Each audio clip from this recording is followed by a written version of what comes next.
तर हे बघू शकता मित्रांनो तुम्ही, कार जी आहे ती खूपच पावसात घाण झालेली आहे. हे बघा. तर ह्याला आता आपण जे प्रॉपरली स्कॉर्पिओ ST5 आपण ह्याला आता क्लीन करून घेऊया. तर व्हिडिओला स्किप न करता पूर्ण पहा. हे बघा, हे पूर्ण जे आहे माती ते आपण आता क्लीन करून घेऊया.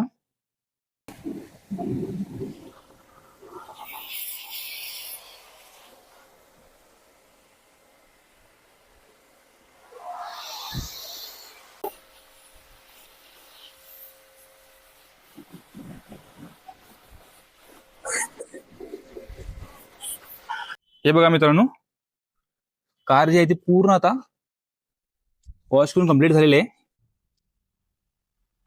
व्हील, टायर्स वगैरे इथं बघू शकता मित्रांनो, पूर्ण एकदम फुल क्लीन झालेले आहेत. हे बघा, एकदम जबरदस्त क्लिनिंग झालेलं आहे मित्रांनो. इथं मशीन स्कॉर्पिओ ST5 चा जो मी मशीन जी यूज